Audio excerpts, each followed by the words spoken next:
La Bretagne est une terre particulière, terre de légendes, de magie, de mystère. Cette histoire m'est arrivée quelques années après l'histoire de la maison hantée. Si vous ne l'avez pas vue, je vous mets le lien dans la description. J'avais une vingtaine d'années, j'étais en vacances avec mes parents et ma sœur en Bretagne. C'était au moment des vacances de la Toussaint. Nous étions donc fin octobre, début novembre. L'histoire se passe dans les monts d'Arrée, près de l'allée couverte de Mougot, dans la commune de Plonéour-Ménez. Nous avons passé la matinée dans la forêt du Belgoat et nous avons fini l'après-midi par les sites mégalithiques environnants. Après avoir visité l'allée couverte de Brénilis à quelques kilomètres de là et être passé par le sommet de la Bretagne, le Roc Trévézel, nous finissons notre journée par l'allée couverte du Mougot. Alors que nos parents repartent vers la voiture, ma sœur et moi sommes attirés par un panneau écrit « Sentier des Corrigans ». Intriguée et curieuse, nous décidons de faire quelques pas sur ce sentier, histoire de voir si nous ressentons quelque chose de particulier. Le chemin longe une haie et part en direction d'une tourbière qui s'étend jusqu'au pied des monts d'Arrée. L'ambiance n'est pas pesante, mais il règne néanmoins un silence assez étrange. Pas de chant d'oiseaux, pas de vent. C'est très calme, trop calme. Nous n'osons pas parler. Nous continuons à avancer car nous avons vu que le sentier s'arrête avant le début de la tourbière. Nous voulons aller jusque-là, ce qui représente une centaine de mètres. Arrivés à la moitié de la longueur de la haie, il nous semble entendre des bruits venant de l'intérieur de la haie et qui nous suivent à environ 1 mètre derrière nous. Quand on s'arrête, ça s'arrête. Quand on repart, ça repart. Nous essayons de regarder s'il y a un animal dedans, un chat, un rat ou peut-être un oiseau. Mais nous ne voyons rien et pourtant la haie n'est pas très fournie. Elle est même très clairsemée. Une fois arrivés au bout du chemin, nous faisons demi-tour pour repartir. Mais ces bruits venant de la haie ne nous mettent pas en confiance. Et si le nom Sentier des Corrigans n'avait pas été choisi par hasard?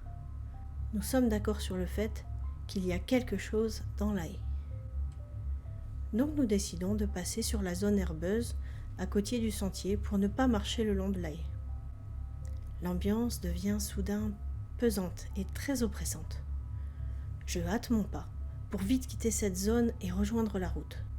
Mais je m'aperçois que ma sœur n'est plus à côté de moi. Je me retourne et je la vois arrêtée à une dizaine de mètres de moi. Elle ne bouge plus. Elle a l'air pétrifiée. L'expression de son visage est effrayante. Elle est blafarde. Et ses yeux sont pleins d'inquiétude. Elle me dit qu'elle est paralysée, qu'elle n'arrive plus à bouger. Je crois d'abord à une blague. Mais ce que je ressens au fond de moi me confirme le danger du lieu. On me conseille de fuir au plus vite. Je ne réfléchis pas plus longtemps car je vois ma sœur qui devient toute rouge et ses lèvres bleues. Elle me dit qu'elle n'a plus d'air, ce qui est un comble puisqu'on est en pleine nature. Je l'attrape par les jambes et je la bascule sur mon dos et sors plus vite possible de cet endroit malsain. Je la dépose sur la route devant l'allée couverte. Elle reprend son souffle et je lui demande ce qui s'est passé. Et elle me fait alors le récit suivant. Elle marchait quelques mètres derrière moi quand elle a senti une force lui tourner autour des pieds de plus en plus vite. À partir de ce moment-là, elle n'a plus réussi à bouger. Petit à petit, tout a commencé à devenir flou.